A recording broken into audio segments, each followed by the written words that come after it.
25 of my most annoying jailbreak nitpicks in 5 minutes or less. The bank truck explodes way too fast. 15 seconds just isn't enough time to get from the bank to the destination before it explodes. This is annoying because if you die as a cop, even if you're trying to escort it, you lose all the money you worked for, not to mention those without mobile garage. Again, the bank truck loses that money way too quick as well. If a new player drives, you could end up with less than 1k. In my opinion, the money should deplete slower if you move at a slower speed, and then lose money quicker when at speed. If the truck is stationary, you shouldn't lose any money. Ragdoll is so annoying, especially on high ping.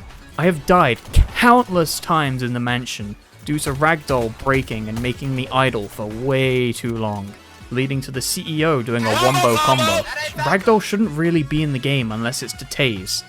I'd remove it for everything else. It's just plain frustrating. While we're talking about the mansion, let's talk about the NPCs. Oh my lord, the NPCs. They are either the easiest thing in the game or the hardest. First, if you want to do a red airdrop solo, good luck. You're either forced to snipe from a distance, making you prone to enemy players, or spam the force field, which isn't even viable because the NPCs run up so close to you that you cannot shoot your gun. Let me reiterate, you cannot shoot. In my opinion, the NPCs should have a minimum range of 10 studs, so you can at least fight them without them invading your personal space. The sniper in general. The sniper is very OP because of its reload time. It's a bolt action, meaning it should take at least 2 to 3 seconds longer than it currently reloads to deal damage. And also, why is the scope so accurate close up? It turns a long-ranged weapon into an all-range. Shouldn't it do like 10 damage up close with a massive field of view, and then it increases from there with accuracy and damage? The power plant light bar causing me to ragdoll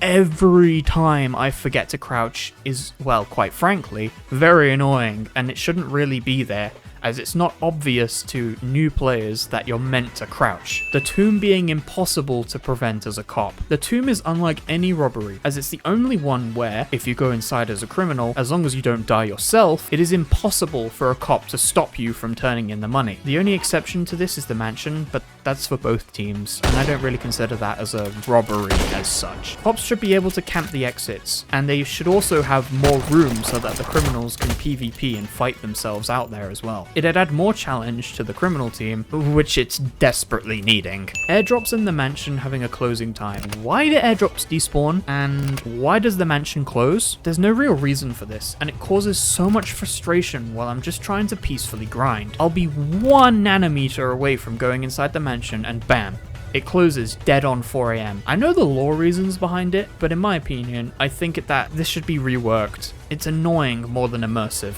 The bikes. Jailbreak's bikes need some attention. I've been banging on for years how the turning is way too sharp and the suspension is just too bouncy to actually use day to day. There's an easy fix. Make the bike's front and back axis locked. Similar to the Volt bike, make the gravity on it higher, so it doesn't float mid-air when you inevitably flip over on a particularly dense air molecule. Bikes shouldn't be able to out-corner cars. It's not how it works in the real world. They don't also snap from left to right. And finally, they don't launch like a rocket from 0 to 60. The Falcon S is a major offender as it launches way too quickly. And in my opinion, the speed is a bit underwhelming for a Suzuki Hayabusa, in other words, the fastest motorbike in the world.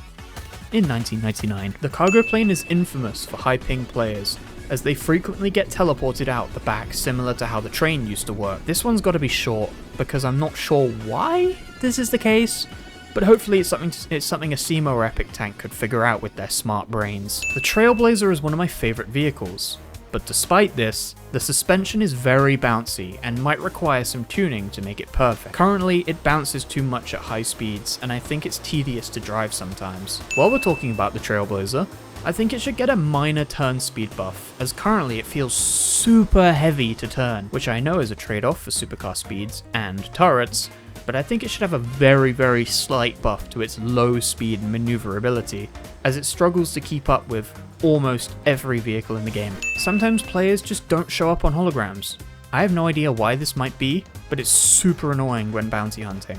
Cop default items should be toggleable. I wish I could choose to spawn with road spikes or even handcuffs and tasers. There should be a small sub-menu in the settings where I can select if I want to spawn with those 4 items when I die. Please let SWAT Game Pass owners select the SWAT phone or even the riot shield as a default spawn item option. It'd make bounty hunting way less tedious. On that note, the SWAT shield should block 90% of damage coming from all weapons, except obviously rocket launcher and C4. At the moment, there's 0 point to using it, even in the bank, because the only guns that work with it are the AK, the rifle, and the pistol, if I recall correctly. Seasons, as they stand, are perfect.